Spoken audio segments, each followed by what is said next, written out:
All right, here we go, y'all. Live on the go again. Just jumping on for a little bit. This is another one where I just got some time in between because I didn't go live yesterday. So, I said let me get on here because I did want to talk about um, this fight coming up and just get my thoughts on Francis Ngannou, his whole situation. Both that and this Gane Jones fight. All right, and yeah, I want to talk a little bit about Nunes wanting to fight Nunes, right? Nunes versus Nunes. That's interesting, right? Interesting, but not. It's not time yet. It's not time, right? All right, so give me a minute here. Give me 1 second. I know it's a holiday to most people, but it's not a holiday to me. Still moving, It's observed to most, but I'm still on the move. All right, man. So, what's up? I know some of y'all got Monday off.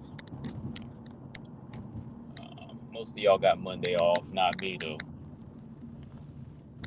All right, but yeah, it's going down, man. UFC 285, right? UFC 285, and I mean we're like less than 2 months away now. March 4th. They just kind of sprung this up on us, man. Cyril Gane versus John Jones for this vacant heavyweight title. I mean, my first reaction when I saw it, I thought it was going to be an interim title, right? When it was first announced, I said, okay, these two are going to fight. You know what I mean? I just thought it was just like an interim fight. Like I was okay, it's an interim fight for the big belt. We're going to be seeing the winner of this fight take on Ngannou.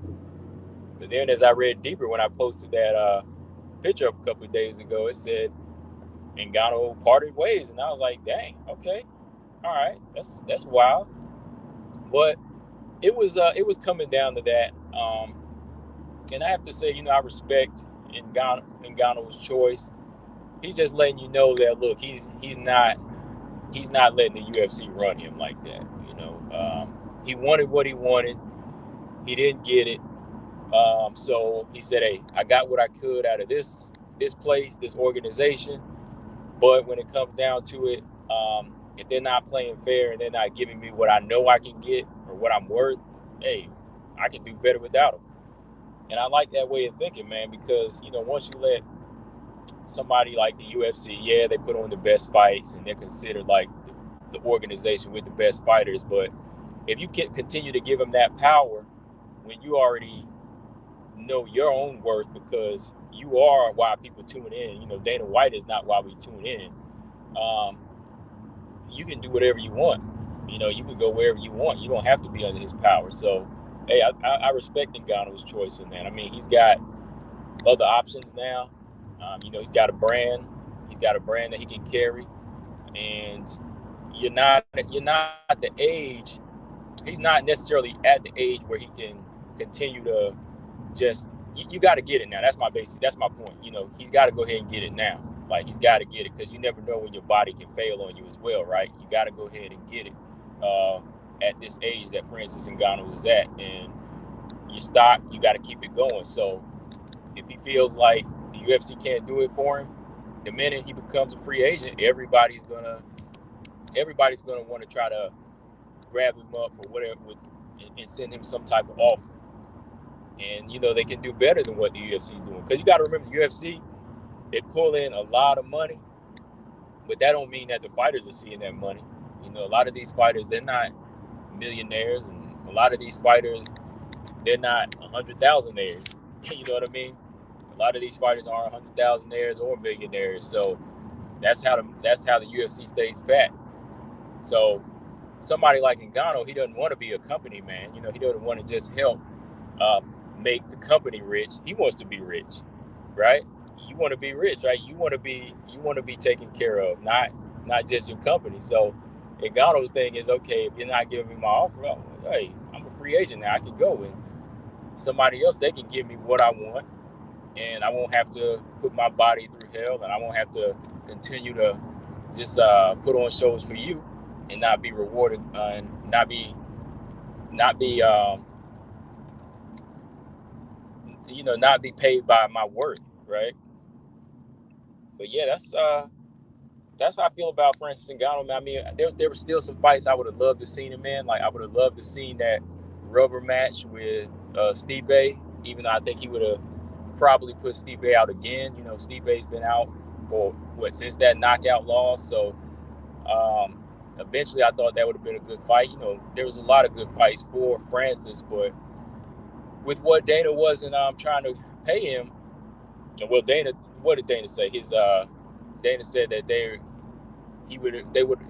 would have given him an offer that was bigger than like Brock Lesnar.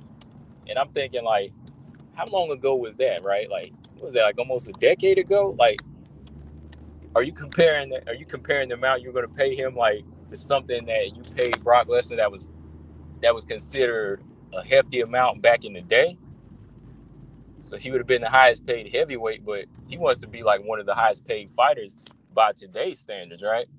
So, I mean, Dana White, you know, he using that slick talk right there. I mean, I already saw through that. I was like, so you talking about back in the day? You ain't talking about like getting him paid like Conor or anybody, right?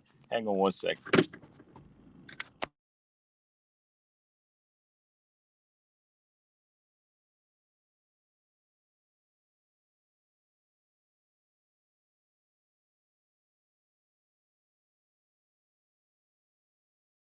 All right. So yeah, going by his statements that he was making was just like, okay, we offered him the highest amount we could, or the highest amount, like a little bit more than Brock Lesnar made before, but you know, how much was that? Like, you're still probably not giving him everything that he asked for. And I'm sure he's not trying to like milk the company or anything like that. I mean, look at the money these cards make, these pay-per-view cards, and now they're also up in the pay. Like, what is it now? $80 a card now? Like, see, that's what don't make sense. Like, that's just like even in life, man. We're just talking about that. Like, insurance for companies goes up, it goes up, increases, but salaries don't increase. You know, they increase what you pay, but they won't increase your pay, right? They want to take more of your money. And this, like I said, this is just companies in general, wherever, if you're just a worker, they increase what you pay for insurance. You got to pay more, you got to pay more rent, you got to pay more debt, right? Interest rate goes up, but the amount of money you make doesn't go up. So think about that. That's why I just don't you can't respect somebody like that. You can't respect those type of companies like that. Even like Dana White, like, okay, this guy here, he knows what he should be getting, and you still don't want to pay him whenever there's an increase in pay-per-views. We're paying more, and you guys are making more and more money. Like, where's this money going? Just to you and like the powers behind the scene? That stuff kind of gets irritating, especially for him. He's there and he knows what's being made. He's getting to look at those books and he's seeing what's going on. So yeah, man, I'm like, yo, get your money wherever you can. Don't be that type of, slave for the company. Just say, hey, you ain't giving it to me, I'm out. Because I mean, look, Sarah McMahon is going to she's already signed to Bellator. Sarah McMahon signs to Bellator, and she's got a good manager, a good manager that hooked her up with a deal that pays her more. And that's what people don't understand. They think just because it's the UFC that's as good as it gets. But no, like, what is it you really want? You want money or fame, right? What is it you really want, money or fame? UFC is more about giving you fame because you ain't going to get the money. You ain't going to get the money. That's how they stay in business, and that's how they keep people in check, is by, just paying them just like a regular company would, right? Yeah, you get to be on camera, and yeah, you get to fight because that's what you want to do. But some of these fighters, they're not smart like that. They just want to get beat up. They just want to beat people up. And that's where Dana White takes advantage of that. Fighters are not the smartest people in the world, right? They aren't. I mean, if they were, they would know when to get out, right? They wouldn't fight forever. They would have a business plan set where it'd be like, okay, I'm gonna beat a few people up, do as good as I can, and then I'm done. So yeah, you got to look at it in that way. So the UFC, they take full advantage of that. Just like boxing, a lot of boxing promoters, they would get guys off the street, make as much money off these guys, feed them tomato cans, get them big checks, and then when they get knocked out, that's it. The boxers, they gone. They gone after that. Don King used to do that. So fighters have to make sure they have a good manager. Sarah McMahon, like I said, has a good manager that negotiated a good deal with Bellator, where she's making more, or she's getting a bigger amount than she was with the UFC. And that's what people don't understand. Okay, Bellator might be out the door, but as an individual, as a fighter, you got to try to get in where you can at the time if you're looking for a way to be taken care of and to be well off, right? So I think that's why wise on her part. She said, "Hey, this is it. I'm gonna leave it in my manager's hands. My manager hooks me up with this deal. Okay, that's better than what I was making at the UFC, right? So yeah, you might not be seen as much, but who cares about that? You know, Sarah McMahon's already 42 years old. You want money now. You don't care about the popularity. Hell, I never care about that. I'd rather just have the money. So with Francis, he's in a position now where he could sign with anybody. PFL. I don't know if Bellator would be able to pay him the amount he's asking for at this point. Because what's the rumor about Bellator? About to be for sale. I don't know, right? Um, Bellator, might be an option. PFL, like I said, they were paying Kayla Harrison ridiculous amounts of money. Like Kayla Harrison is not even like the best fighter in the world, but she's the highest paid fighter in the world. What's that tell you? What's that tell you right there? That says a lot there, right? Like Kayla Harrison may not be the most well-known fighter, like the best fighter, but her money is better than most UFC fighters. Again, that's like money over the fame thing. Chin said, "Who would choose followers over money?" Any of the look, any of these fighters. I mean, look what's going on. I mean, why do you think a lot of these fighters don't have the money they should? Why do you think a lot of boxers and them they go broke? That should tell you who. Like, you don't even have to name names. Just take your pick. Take your pick, right? Gabby, what's up? She said Francis' coach said that he doesn't have a manager and he's dealing with everything on his own. Well, that's good too. I mean, at least he's got his hands in it. If he's good with it, and he knows if he's got the mind to be that manager, then that's good. I just like the fact that Sarah McMahon says her manager, she has faith in that manager to take it into her manager's hands and find out the best deal for her. Especially at this point in her career. You know, but what's going on now? Let's see. Let's see. Yeah. James Prez, you mentioned the Fury. Let's talk about that a little bit. Boxing, man, like that's something he's always kind of wanted to get into. He's been up in that UFC PI with Deontay Wilder. I seen that. Deontay Wilder was up in there with him a couple times. He's been hanging out with Tyson Fury over the past year or so. They kind of been like quietly talking about different things, and I think that's where he started kind of getting the bug and saying, you know what, like I'm sure Tyson Fury was putting it in his head too. He was probably like, yo, what you making over there at the UFC? Like, the UFC, he probably like, Dana White. Yeah, he's like got the most powerful organization right here, right? But what are you making? So Francis Ngannou is seeing like the money Tyson Fury made even off of these Deontay Wilder fights. They done fought 3 times and he's seeing that type of money. So he's probably like, look, I could retire right now if I wanted to, off of one of these Wilder fights. So Francis Ngannou is probably like, yeah, we could probably negotiate something to get a fight going. But of course, Dana White, at first, he's not having that. He's not going to have his fighters over there making, money unless he can take a percentage of it. And that's probably something that rubs Francis Ngannou the wrong way. But now he ain't got to worry about that. He ain't got to worry about that as a free agent. If he wants to go into boxing now and pick up some money as like even as an exhibition fight, it's there for him. Now, before I would have said he shouldn't have did this, especially if, he was still for sure going to be an MMA fighter. But even now, like, I know the outcome of a Fury fight. If he used to take on somebody like Tyson Fury, so it's going to have to be purely for money. Francis Ngannou, he's got power as an MMA striker, but he's definitely not somebody that's going to go in there and transition to boxing in a first fight against a heavyweight, especially a heavyweight champion like Tyson Fury.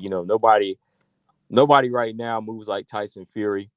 People see his body and they think, oh, this guy has got nothing for Ngannou. I know that's how like some casual MMA fans would feel, but Ngannou better be ready to get paid as much as he can for that fight and also take an L. You know what I mean? Because that's going to be a fight I see him losing for sure. He's not a pure boxer like that. I mean, he just doesn't move like one.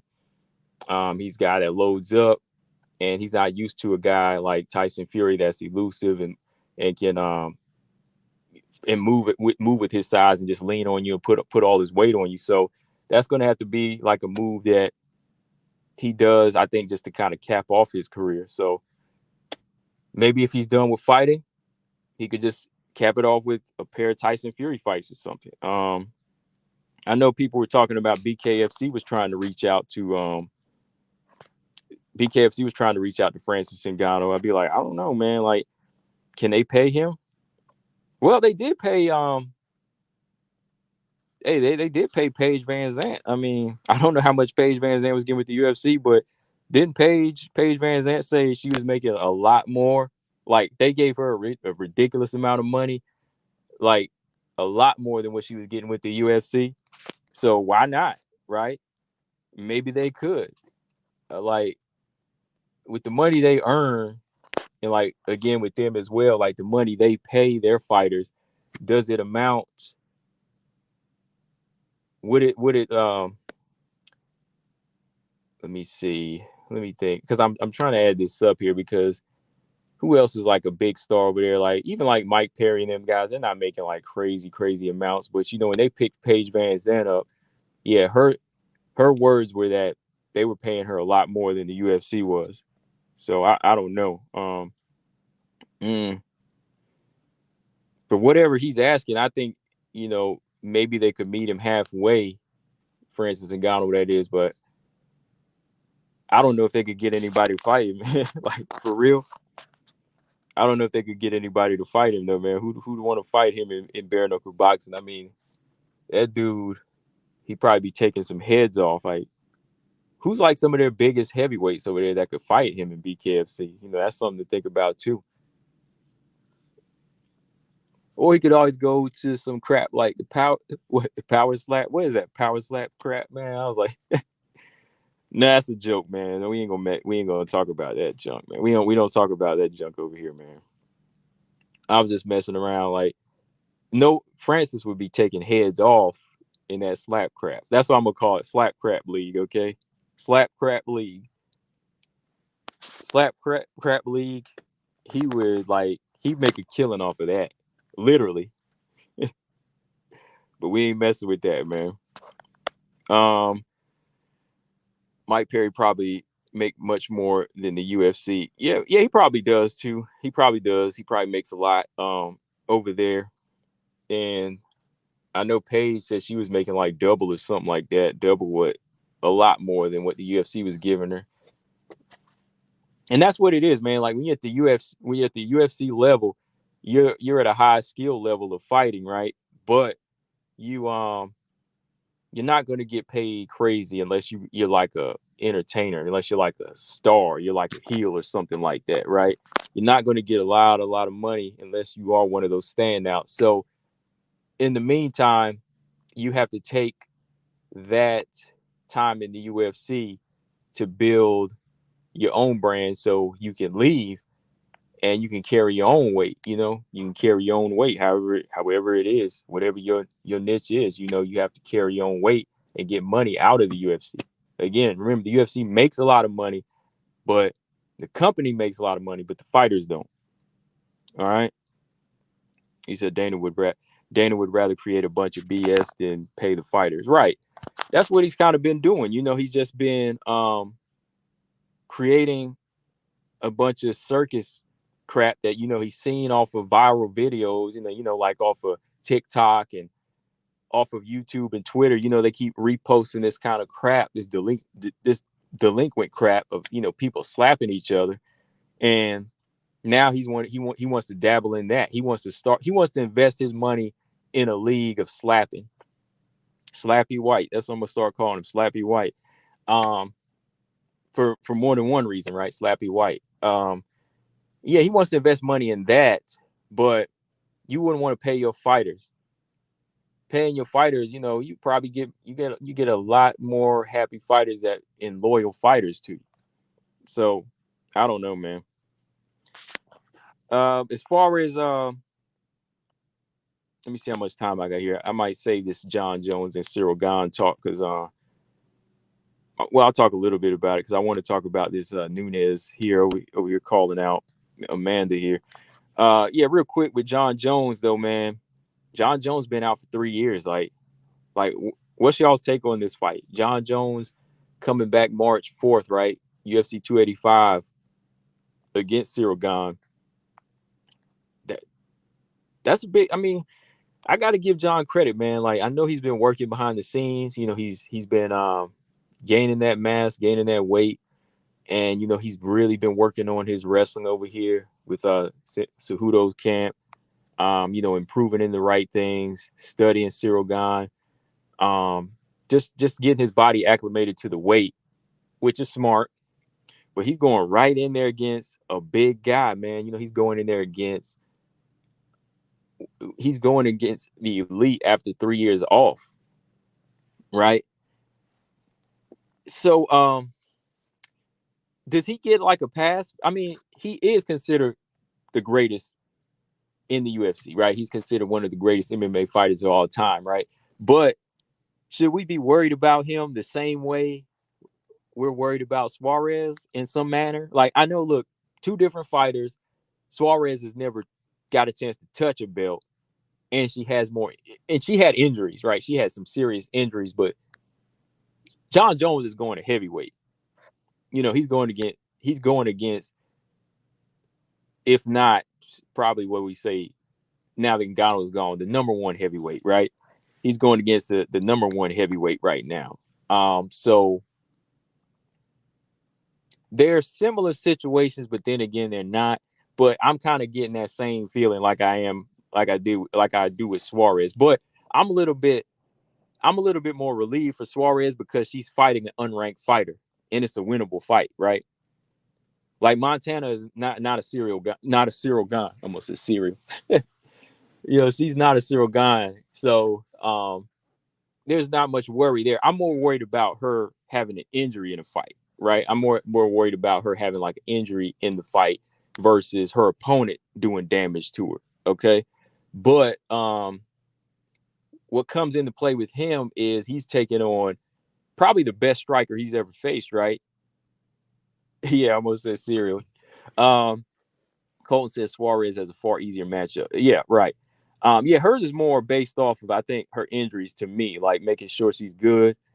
But John is facing yeah, I'd say probably the best striker in his what do y'all think? He is probably the best striker in his resume. Cyril Gane's probably the best striker, I think.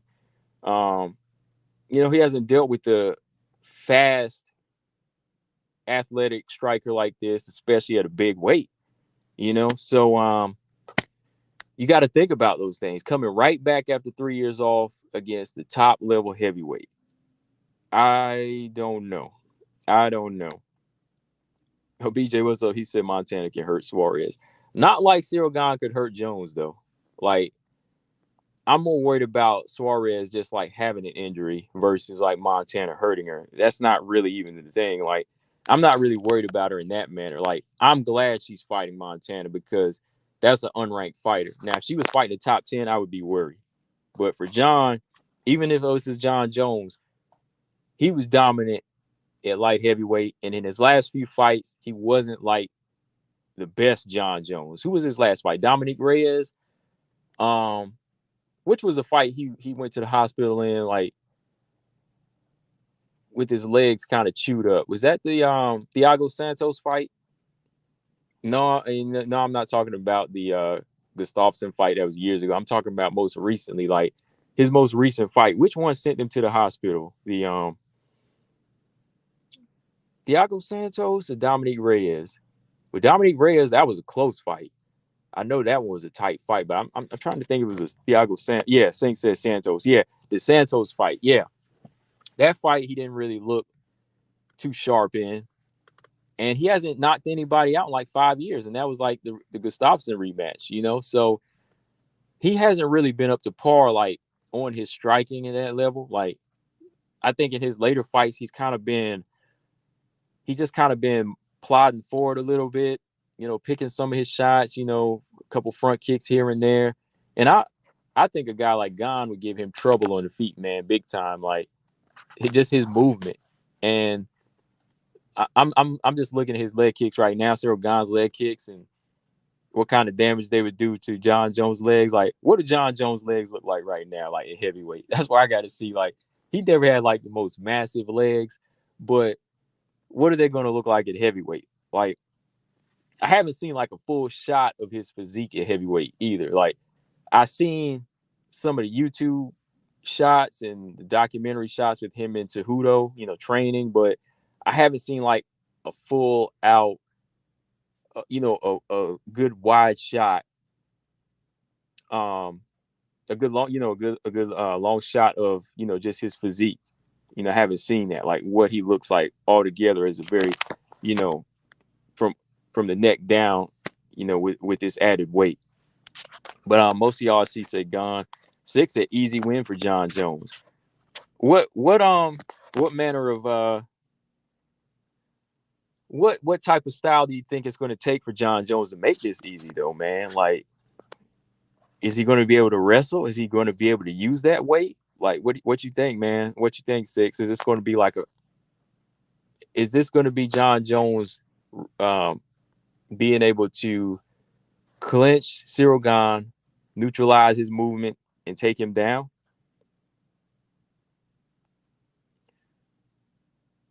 Six said this is a very bad comeback matchup. I thought it was just me because I mean, look, I'm I'm going for Jones in this fight, but I'm also being a realist too as well, man. Because when I think about it, I'm like, he hasn't looked his best in his last couple fights, and then 3 years of what? 3 years of what? Just training behind the scenes and just getting, you know, getting accustomed to heavyweight, you know, putting the weight on. And there were a couple pictures that I seen. Like I said, they were just pictures, but they didn't look like the most appealing or the most threatening John Jones with, you know, that tacked on weight to me. Colostrum said Gane got the best footwork in the division. Yeah, I agree with that. I think his footwork is going to be a big issue here. You know, he has the ability to win a decision, though. I think, you know, off of off of his movement and his striking alone, Gane cracks under pressure. Six at crack, he cracks under pressure. Okay, so that's the thing we need to see if John Jones got that type of pressure at heavyweight that he can apply. So John Jones is what, 6'4", and Gane is what, is he 6'4" too or 6'3"? He said Jones has the ring IQ and take Gane down like Batman does to his villains. He'll figure out a way. Okay, I'm hoping so. I'm hoping so. Okay. BJ said, hold on, let me go back up here. What is that? 2 L's? Hold on. James said he'll wrestle him. Okay, that's what he's banking on. Yeah, I think that's what they've been working on. Chen said this is not an easy win at all. That's a casualty. Yeah, I don't think it'd be easy, man. Like, even as a John Jones fan, I don't think it is. Okay, Chin said he is 6'4" as well. Okay. I used to remember John Jones' stats by now, but still, Gone still trying to remember like that inch difference. Gabby, what's up? She said Carol Rosa versus Norma Dumont. Yeah, I saw that. I think y'all had posted that up. Carol Rosa versus Norma. Oh, it's at 145. Okay, it is gonna be at 145. See, that's why I don't understand. Like, why is it at 145, but they rank Norma Dumont in as a bantamweight? They just don't make any sense to me right now. The UFC is not. They're not on it. Like, here we need a women's featherweight division and a women's atomweight division, but we get a slap crap league, man. What's going on? Like, what is it? Oh, BJ said, "Oh, combo the L is John Jones's legs." Oh, BJ, BJ, man, you crazy, man. He said, "Okay, I got you." Oh man, that hurt. Oh, he said, he said those are John Jones's legs, even at heavyweight, right? Oh man. Oh, out of time, BJ out for that. Colossus says easy win for Norma. Um, Easy win. If it's at 145, I think so. I am picking Norma to win this fight. Um, I am picking Norma to win the fight. I give Kel Rosa more of a chance at 135, but I would still pick Norma Dumont. Chin said we need Adam Wade. No, we need both. I want both. Six said Gane's fighting spirit reminds me of Anthony Joshua. That's funny, man. That's funny you said that, Six, because I said that. I said Ngannou versus Six. I mean, Ngannou versus Cyril Gane was like the MMA version of Wilder versus Joshua. Like, that was the closest we got to Anthony Joshua, and Deontay Wilder was Ngannou versus Gane. Yeah, he does kind of remind me of him a little bit, man. Cyril Gane, but not all the way. I still think Gane has a bit more fighting spirit to me. I think he can fight a little bit harder than Anthony Joshua. Anthony Joshua, he does really crack though, from what I've seen. Like, at least Cyril Gane, he did get up from that Tuivasa knockdown and come back and finish the fight. He got more brutal, and he didn't crack fully. Pine Casey, who you got between Tyler and Aaron? I still got Tyler. I got Tyler. Yeah, but I'm hoping Aaron puts up a good fight. Running Ring says legs are skinny. Yeah, man. John Jones got them skinny legs. Hang on one second, y'all.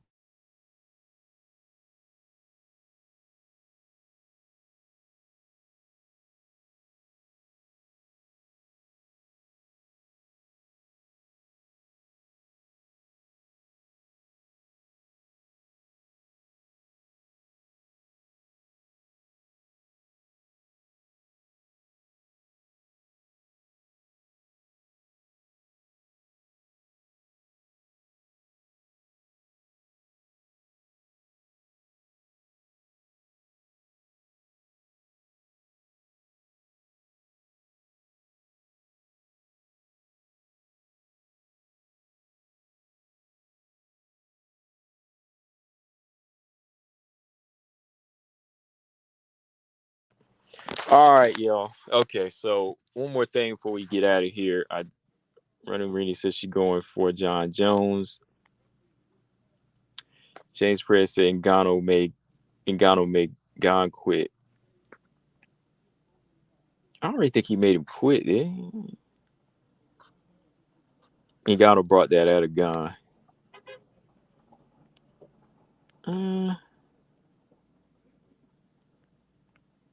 Okay, so hold on.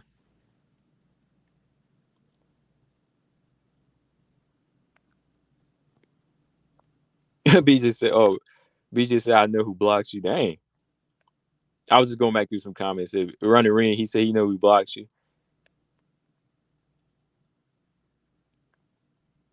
Yeah, because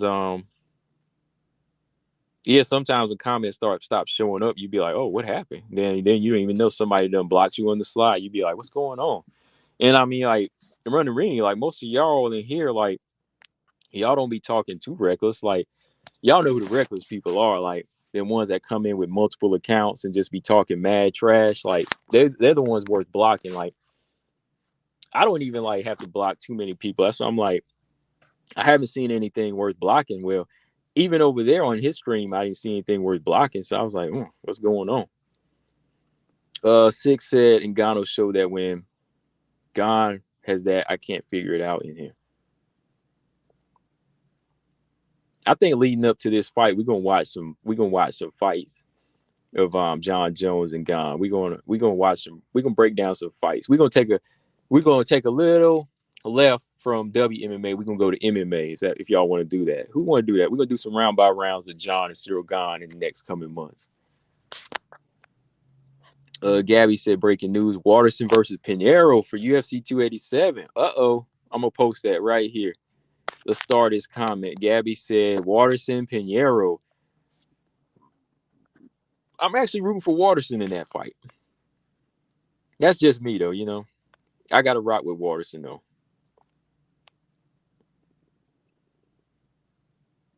I've talked to Waterson a few times on Instagram. She's cool. She's definitely one that speaks on social media, and seemed like a cool fighter.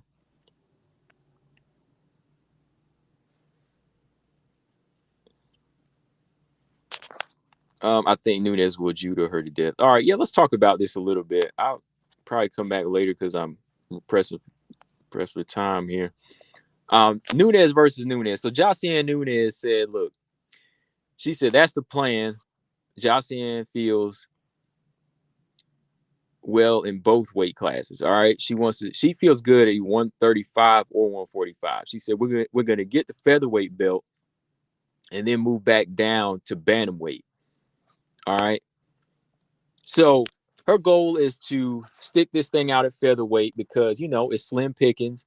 You can get closer to the belt, right? There's not much standing in her way. So that would be the best thing, go for featherweight first and then come back down to 135 because Josiane Nunes, like I said, with her build, it's unusual that, it's unusual. She can put on the weight or she can come down to 135 and not look sickly, because she's got that height. She's kind of like another Jessica Andrade. She really is. Like, she's another Jessica Andrade that has that ability to go up and down in weight and it not really affect her. If anything, her power, because of the way her arms are built and the way she extends and the way she throws her punches, her technique is, her power can carry in either division. Of course, in one division, like if she's heavier, there'll be more weight to it, right? There'll be more strength to her punches. But I think she's definitely in a position here where 145, the strap there is not too far away. But you got to remember who has it. Like, the opportunity's there, but is she going to beat Amanda Nunes? That's a different story. Gabby said, I like Josiane, but I don't think she does well against Amanda Nunes. Right. That's the question there. Like, you could get through Zara Ferrer-Santos. You can beat, let's say you fight the winner of Norma Dumont Chiarosa. You fight Chelsea Chandler, somebody at 145, right? Let's say if you get by a couple of them fights and you get Amanda. That's the question though. Like, it's a quicker road to the championship, but is that a good thing or a bad thing? Well, it's kind of a bad thing because to beat Amanda, especially at 145, you got to be on your game. You got to be ready. You got to have a lot of tools to beat Amanda Nunes at 145, I believe. Like, you got to have more than what you would have at bantamweight to me. Like, the thing that kind of beats Amanda, I think, at 135 sometimes is the weight cut. Really, like, I think that's a big part of her as of lately as she gets older. But at 145, I think Amanda is pretty close to being like unstoppable at 145. There's not much competition there, of course, but I think that weight suits her, and her power is insane there. So, Jocelyn Nunes, yeah, you'll have a quicker path, but do you get the right amount of experience to get the belt? So Amanda's been working hard too. Y'all seen them shots, man. She's been lifting. Yeah, Amanda's been like, she's been power. Look like she's trying to do some powerlifting now. She's working on her striking. It's gonna be crazy, man. So Jocelyn Nunes got to remember that's what you up against. Like, it ain't gonna just take one thing to beat Amanda. Like, maybe if like Amanda wasn't accustomed to her head movement and her size, like maybe she could get in with some overhand lefts on Amanda Nunes if she uses that jab. But Amanda's trying to conquer the southpaw style now. You know what I mean? And I think that's going to be a big part of her arsenal. Like, Amanda Nunes is evolving as a fighter. James Perez don't like to hear that, but Amanda might be giving us a new transition of the, dare I say it? No, I ain't gonna say it. I ain't gonna say the GOAT. I'm gonna just say the number one pound for pound fighter today. Okay, that's all I'm gonna say. Yeah, she's on her game right now, man. Like, you might see a new Amanda here, so be ready for that. Be ready, and Valentina better be ready for that at 135. So whatever Amanda's preparing for right now, I don't know who, they're gonna be in for it. They're gonna be in for it. Amanda's definitely on her game right now. I haven't seen like footage of shots that were like this in a minute. Training this hard. Yeah, Robot Chicken said you just can't be a power puncher to beat Nunes. You got to be more well-rounded to get the victory. Like, I think you got to be more of a. I actually got to think you got to be more of a. You got to be on your ground game to beat Amanda. You got to be well versed on the ground with like your wrestling and your grappling, because you have to push the pace with her. And at 145, that's going to be hard because she's bigger and she doesn't have the rough weight cut. So you got to have that, and you got to have the strength to take her out of her game. Six said, just like 125, there's no competition at 145. There's more competition at flyweight. I wouldn't compare the two. I think that flyweight has more to offer. Flyweight's got a lot more to offer right now. They actually have a division that could be better than it is now in 2 or 3 years. But 145 has nothing. They really do have nothing. Like, they have nothing structured. You got a couple of good fighters like Chelsea and Jocelyn Nunes, and you got a champion, but you have nothing. You have nothing there. At least flyweight has a lot of good fighters there. They have a lot of good fighters that could become a champion. Like, Valentina actually has a few fighters that could beat her more than Amanda does. I mean, you've got fighters like Santos, Grasso, Firo. Those are talented fighters, Blanchfield. Even Casey O'Neill at some point. They've got good fighters there. You've got a lot of good, talented fighters there. But like I said, in a few years, that division can become better. But it's just two different things. One is nothing. One is just like, why is it still here? The other division is like, oh, yeah, we got good fights. Arujo can still put on a good fight against Andrea Lee, right? That's a good fight. This Blanchfield Santos gives us answer who's going to be that one, right? Who's going to be that one to take on Valentina next? Yeah, Colton said, I think flyweight's the most interesting division. Yeah, I think it is, man. Like, it's still in its, like, it's not like in its baby stage anymore. It's actually in its walking stage now. It's in its toddler stage. And in a few years, it will catch up to strawweight to me.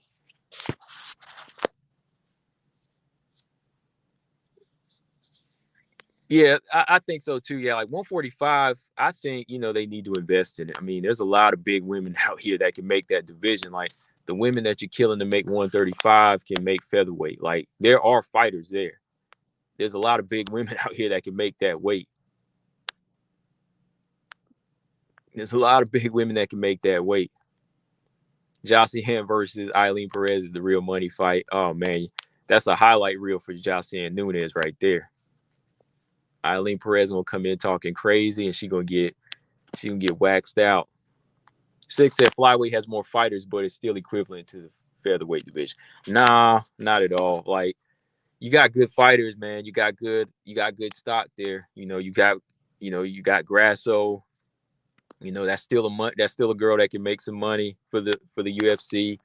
I mean, ask the fighters, they'll tell you different. Norma Dumont, like she said, like, why am I still fighting the featherweight? There's nothing here.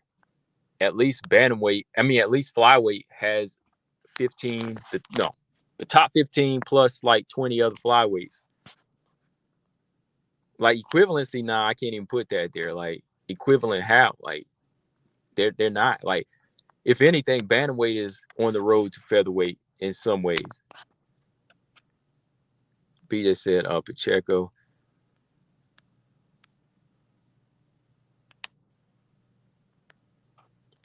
Eileen versus Jocelyn. Eileen versus Jocelyn. Yeah, that's the fight, man. Six said that's his opinion. Yeah, it's your opinion. I'm just saying, like, I'm trying to get your mind open up a little bit more to than just seeing the popularity of the fighters. Like, 125 is, you got a lot of good fights there. I mean, if you like watching fights, you'll see that you have fights, but we don't have anything at featherweight to even gauge. So it's like there's nothing there. Yeah, the UFC will probably close down that division 145 if Amanda retires. Which sucks for those girls that can make 145, right?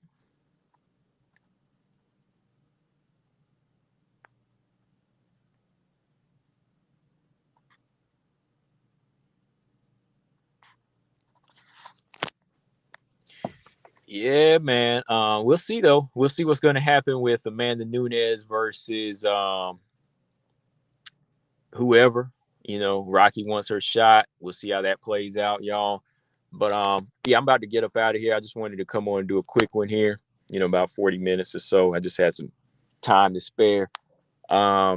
Six said both divisions are in the midst of being dropped. What, flyweight and featherweight? Or you mean bantamweight? If you mean bantamweight, I don't know, but I don't think flyweight is going to get dropped at all. Flyweight ain't going anywhere anytime soon.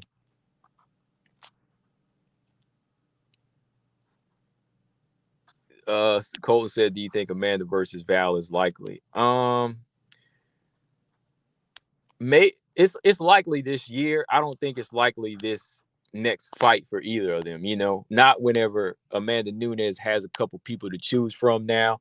Like, Amanda still has Pena to choose from, Aldana, and the winner from this Saturday's fight, even though that's not really a good fight, right? Like, even though Rocky's already lost, like, she's got 3 or 4 choices to make. She's got 3 choices, and Valentina's got. They're gonna make this Grasso fight. I don't care what anybody says. Grasso is gonna be made. All right, Grasso is there. So she wants to defend her title one more time before she moves up to bantamweight. She said, Valentina. So first quarter, she's gonna defend her belt against somebody, and they're gonna get in there and do it. They're gonna have to. But I think Shevchenko takes on Nunes sometime later this year, probably. When it starts to slow down again, they'll probably make that fight.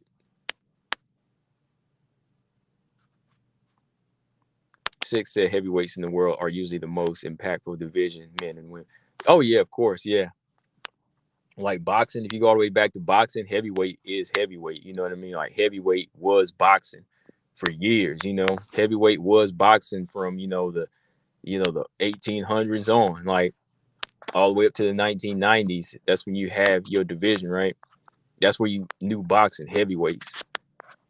Everybody's favorite boxers: Ali, Tyson, Holyfield, George Foreman. Gabby said, "Do you think men's and women flyweight are in the same category or no?" I don't think they're in the same category. I think with with the women's flyweight, they're more in the transition to kind of still put a name for themselves, and they're under more of a dominant reign. Whereas men's, it's a little bit more 50-50 at times, even at the top. To me, that's just my opinion, though.